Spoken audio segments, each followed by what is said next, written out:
Hello and welcome on 360 Sport on Trust TV. I am Adeni Ajishafe.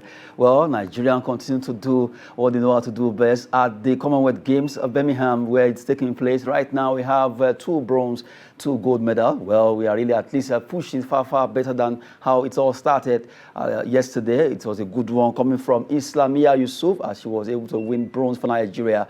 That's the weightlifting. She was able to lift 64-kilogram category by winning bronze for Nigeria. Yesterday was not a day that Nigeria really swept a lot of medals, but at least we got one on the day 4. Good one there. Islamia Yusuf winning bronze there. 64-kilogram category. It was a tough decision for her, even though a lot of people actually wrote her off, but she still came back to make sure she was able to get on the podium to actually come third. Congrats to Islamia Yusuf. Congrats to Nigeria. And now we have 4 medals, 2 gold, 2 bronze medals. Once again, you're welcome on the show. Joining me to talk sport is Olawale Peters. Good to have you. Good morning, Adeni. Pleasure to be here.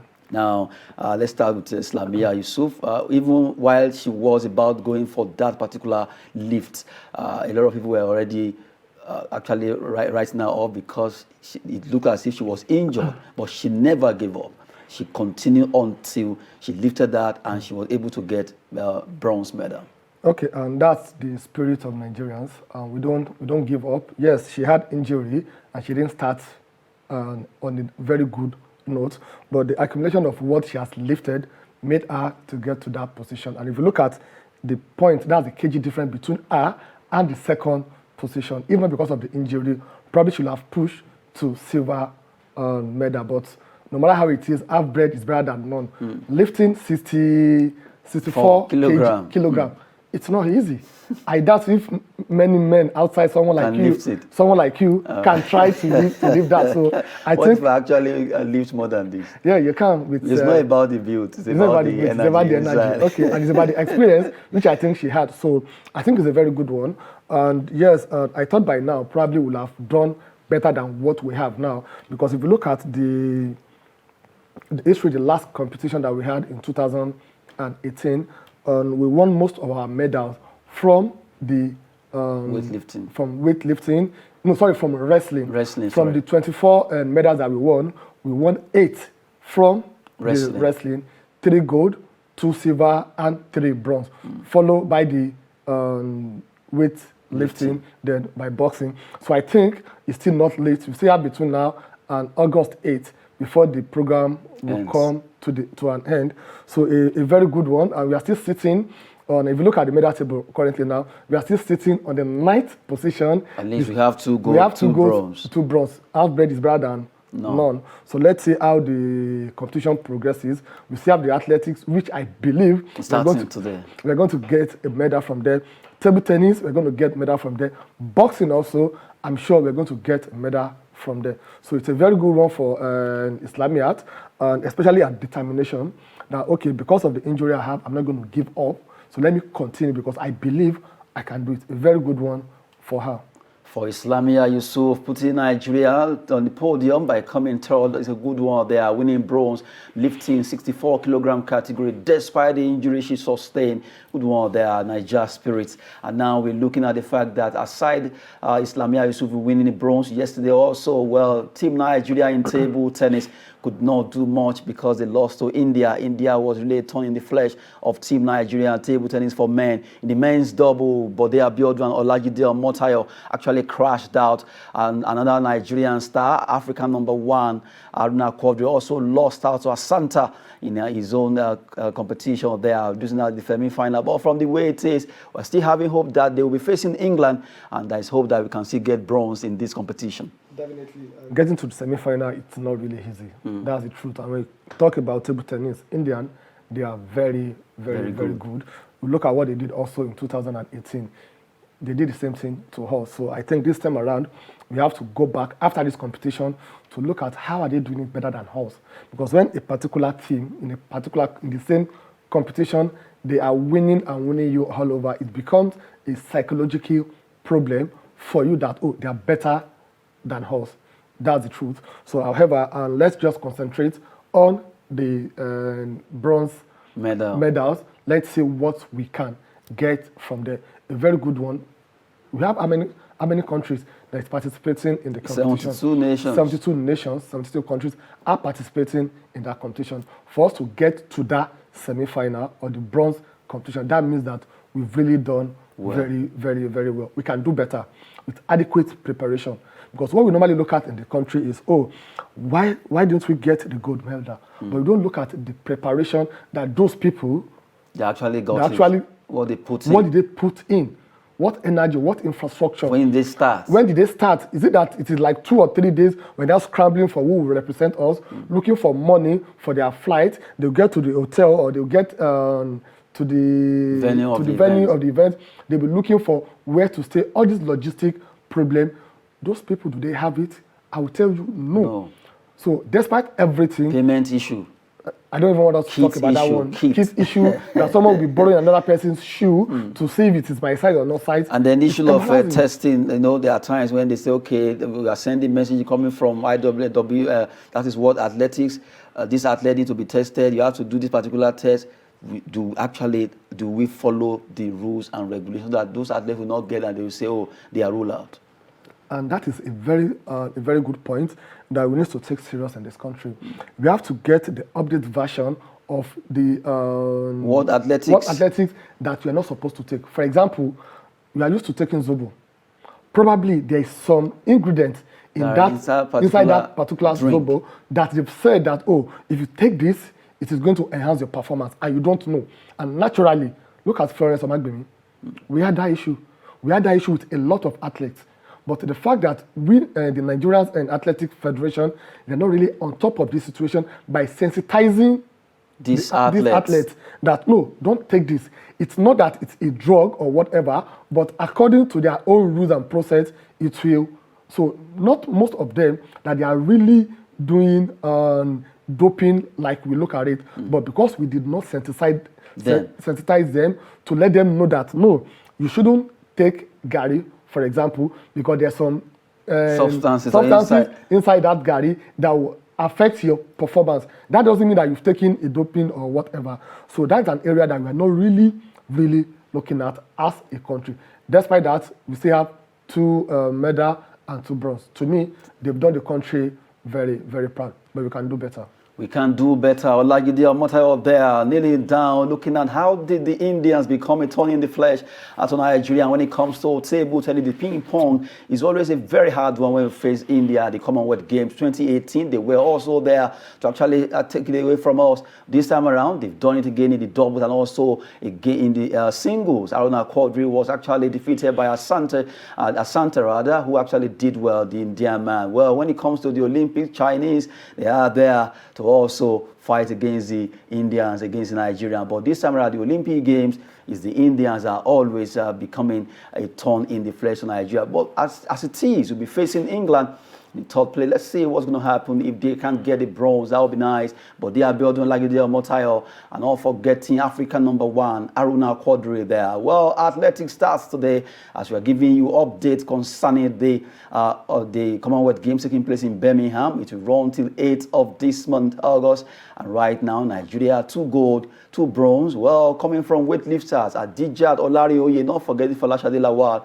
And you have bronze coming from Didion Gudofia, also the lady that just did on Monday, talking about the very good Islamiyah Yusuf. Despite being injured, she was able to represent Nigeria well. Now we move away from that particular Commonwealth Games update. Quickly, let's come back as we talk about Plateau United. In 2017, they were able to win the MPFL, that's Nigerian Professional Football League, and as at that time, they were promised 1.5 million naira per player and also a plot of land. Since 2017 till now, the players are yet to actually get that promise coming from their governor. And now they've written a letter to the governor actually asking for him to at least do something about this, or else they will actually, they will protest. That's the one that is actually resulted to. But is it not very funny how, I don't know, why, if you know you won't be able to pay, why promising them? Then are we saying for winning the league, there is nothing they should get? Then why did they compete in 38 matches, right? And they won, and nothing has been done since 2017 till now. considering their families, considering the fact that they sweat it out for those matches away and home, and for putting Plateau State that, okay, they won the league as at that time. And I'm sure the state government will have gotten something from winning the league, either from MPFA or LMC or NFF. But right now, look at this situation. Okay, I think they are taking their inspiration from the NFF, promise and fail. So it is something that is now synonymous with Nigerian sports, not only football. Apart from the Plateau United, we are coming to that. Look at Enugu also. Their own is since 2014. Enugu Rangers. Enugu Rangers, 2014 up to now. Last week, they protested. Probably that is what is giving the Plateau United, let's do the same thing also. The money has not been given to them. The plot of land, the governor now said that the allocation that he wants to give to them, there's no land in that place again. So what happened all this while? I don't understand. All these years? That land is not available again. They have to look for another location for them. In fact, it was more like embarrassing to the state governor as at that time, before he now paid them 200,000 naira each, that they should take this, go home, the issue will be resolved within 1 month. Now, Plateau United also. These are the people that they have done their best, and that is why we will not stop saying this. Let's take the management of this football league away from the state governors. Sincerely, election is coming. The Plateau State governor is not, this is the second time, if I can get it correctly. So that means they have between now and May to settle this. And I'm sure, just like you mentioned, 2014 for Enugu Rangers, who knows, that shows that it wasn't even the current governor that was there when they won. It's accumulated. So the same thing will happen, because I doubt if the governor, with all the issues of the dwindling economic situation we have in the country, is to pay each player 1.5 million. And how many of them? Probably 25 or 30 plus the technical crew. I don't think they have that money to pay these players for now, because they'll be more concerned about how to improve the economy of the state. So this is not his priority for now. So that is why we'll continue to have this issue. If we do not remove politics, when we're talking about politics, we're talking about state government running the affairs of football in this country. Let's take a look from what they are doing in Egypt. Let's take a look from what they are doing in Tunisia. I don't want to talk about what they are doing in Europe, like England, Spain, Germany. I don't want to go into that. Let's start from our own continent, Africa. What stopped NFF in conjunction with LMC that there's no club in this country should have state government funding more than 10%. The remaining 90% should come from IPO, should come from private investors, private individuals. Let them be the one to run it. Let them take football as a business. It's going to create a lot of employment, job opportunity. And the players too, they'll be very happy with it. Because at the end of the day, you are going to present your balance sheet to the Congress, to the shareholders. This is the amount of money that I got from the LMC for playing in the league. Then for winning. From winning, this is the amount of money on your travel allowance, your remuneration. This is the amount of money that we have paid by selling of jersey. Because if you look currently now, if you start promoting that, you wear the jersey, you sell that one, you make profit from there. You have sponsorship, they'll come in from there. So there's a lot of untapped resources that we are leaving in the hands of the state governor that they are mismanaging when it comes to sport in this country. I don't know the reason why your conscience will allow you for someone to work for you for a year, and you said, if you achieve this, I will do this. I will do this. And I've done my part by achieving the success, by giving you the trophy. Now for you to redeem your image, here goes the question. That is why a lot of people, a lot of Nigerians, they've lost confidence when it comes to trusting the government. Because you told me you're going to do this for me, but I've done what I'm supposed to do, but you are not doing it. I won't be surprised anyway, because rather I'm not surprised. Looking at the fact that even not even club side, national team, how many of our national team, we have mentioned about 4 or 3 that we still owe something, one thing or the other. You understand? Let's talk about the Falcons that just finished playing the WAFCON at Morocco currently. Look at what happens to them. up to the semi-final. Instead of $10,000, we gave them $1,000. The $1,000 even have nothing to do with the $10,000 because the $1,000 they paid them was for their 10 days feeding allowance at $100 per day. Then it means we shouldn't blame most athletes rather that prefers to compete for other countries. I've seen Nigerians competing for Angola, Equatorial Guinea, just to play football or play this table tennis. There's a Nigerian that is playing table tennis for Equatorial Guinea. Anytime a Nigerian is playing Equatorial Guinea, you see that name, you would know this is a Nigerian. But he opted to play for them because he said, well, while he was here, number one, he wasn't even picked. Number two, if he's picked, either they owe them or if they got injured, nobody cares. So it's better they move. Look at, let me mention 2 or 3 names. You remember when Francis Obikwelu, when he was actually racing or running for Nigeria, before he moved to join Portugal, with no defeat he was able to achieve, immediately he joined Portugal. Gloria Aloze, when she was running for Nigeria, immediately she moved to join Spain. We also saw it. A lot of athletes. There is this lady that runs for Bahrain now, changed her name, and now her performance right now is far, far better. Compared to now, it's just that maybe some athletes decided, okay, no matter what, I will stay with Nigeria. That's why they are here. If they had the opportunity, that come and play for us. Do you remember Ganiyu Oseni? Very well. He was taking Vietnam. We're telling him, come and play for us. Maybe if you had known, he would have played for Vietnam all this while. Okay, my own take when it comes to that is I'm not in support of you leaving your country to acquire another country's citizenship because of what the government has failed to do. I'm purely made in Nigeria. Because your father is not doing the right thing doesn't mean you should disfather your father. That is the truth. You settle it. Let it be that we are doing our best and let the whole world see that they are not doing their own best. If everybody today is leaving the country or they are moving from Nigeria to play for another country, who will be left? How are we going to correct the wrong system? And maybe the people maybe the people that are actually keeping the money, let them go and do the sport. No. So that they can see how it is. At times, people don't really understand what the athletes are going through. You know, when you sit down to watch the athletes as a spectator, you just think it's so easy. Oh, they have won the cup. Do you know the energy? For you to run 10 minutes, then 45, then 90. We've seen players that have actually died while playing. We've seen athletes that actually got injured and they never got their career back. And then somebody will just sit somewhere and decide to just make a lame excuse or promise. It's very lame when you just say it just because you want to impress the people or press or whatever it is. Now, someone said yesterday that, okay, you just hope the one that the governor of Rivers, Wike promised Rivers, the $20,000 is not just by mouth. Okay, you see, the truth of the matter is this. There are better ways we can handle this issue. I will never and ever support you abandoning your country because of the situation. You are a Nigerian, you are a Nigerian. That's the truth. We have to make it work. How can we do it?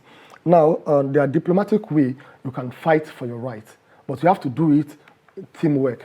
So what do I mean? This Commonwealth game that he wants to play, if those that represented the country in 2018, they've not been paid, let everybody say nobody's representing Nigeria for this competition. Then they will label them the unpatriotic they are not labeling them. Let me just take you back. At the Olympics, let me explain this to those you. athletes that actually were protesting, it doesn't mean they label them. Who is labeling them? Is it not the federal government? Yes. But we, the Nigerians, will know the true story. That's the work of the media. That is our own work to make people know that what they are labeling them for, it is totally wrong. That's the truth. Now, the Super Falcons that refused to train, did they label them? No. Everybody came out in their defense that what they did to them is totally wrong.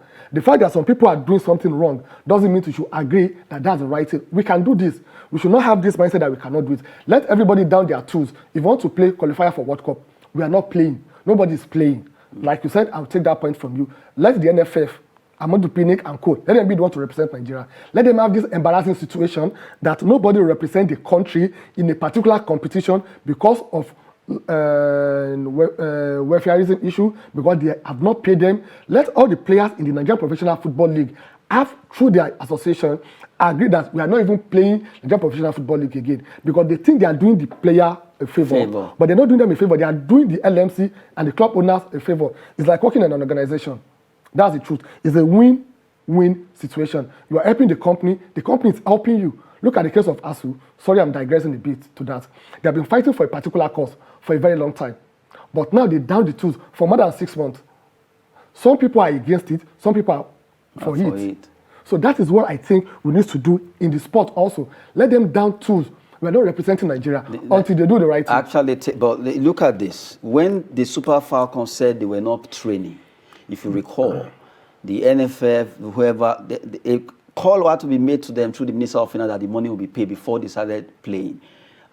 Just like we said, if they had known, they should have refused. Definitely. Then you will see that they will still be labeled. Who will label them? As unpatriotic. Who will label them? It's the same Nigerians. They're not Nigerians. It is the ministry that wants to use. And it will go a long way, because I've seen where, okay, by the time they say, okay, we are not playing, and the next thing, okay, we know what to do. We won't call them for event. The time that Leon Balogun was talking about NFF and all that, about not paying them their allowances, Leon Balogun was almost being nailed to the cross, if not for his teammate, who actually fought hard for him to be recalled to that team.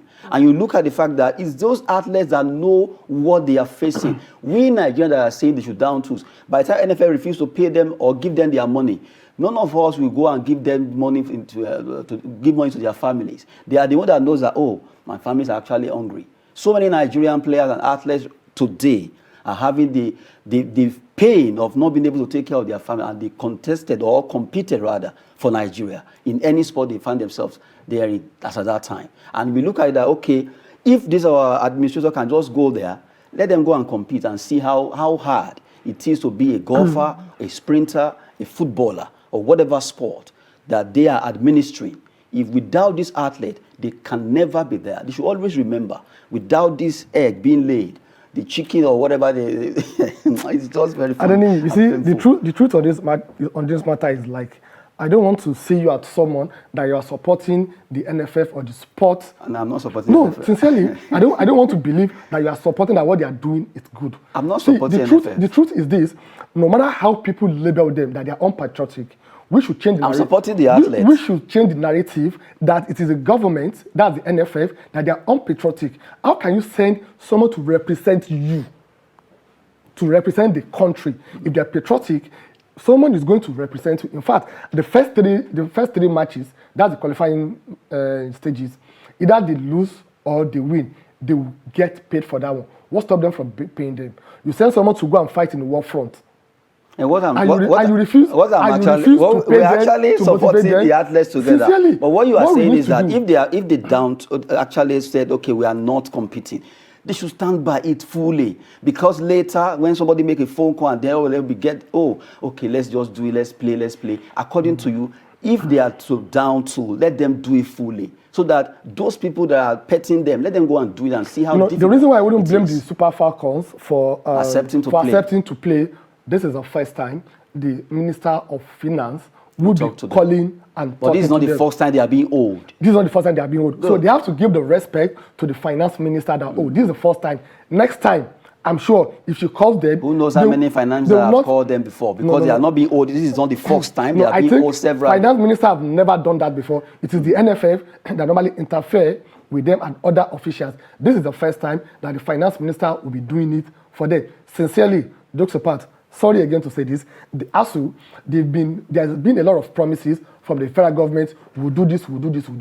This time around, what did they say? No, we don't trust again. Do it before we go back. That should have been the term of Super Falcons. All of us exactly. be able to see it. Sincerely. That fourth place or whatever, now that people are blaming that this one didn't play. If they have refused to play, let whoever who is administering NFL, let them go there with their family and play it, and let's see how it is. Let them be the one to play for it. Yes. It's totally unfair the way they are treating these That's people. it. That's what we're talking about. Well, we've been talking about Nigerian sport and our women, how they suffer. Really, it's uncalled for, very painful and very, very heart-wrenching when you see these players, athletes, suffering week in, week out, and nothing to show. And you allow your kids, nobody wants to allow their children to go into sport like Toby Lobamushon's father did. In fact, if you look at it, because of what he has seen, but right now, although she actually insisted, and that has turned out to be a good result for our family. We keep on telling Nigerian athletes to just believe that they can do it. Congrats to all of them that have been competing for Nigeria. We've been talking sport on 360 Sport with Olawale Peters. Thank you very much for coming on the show. It's my pleasure being here. I will continue saying it.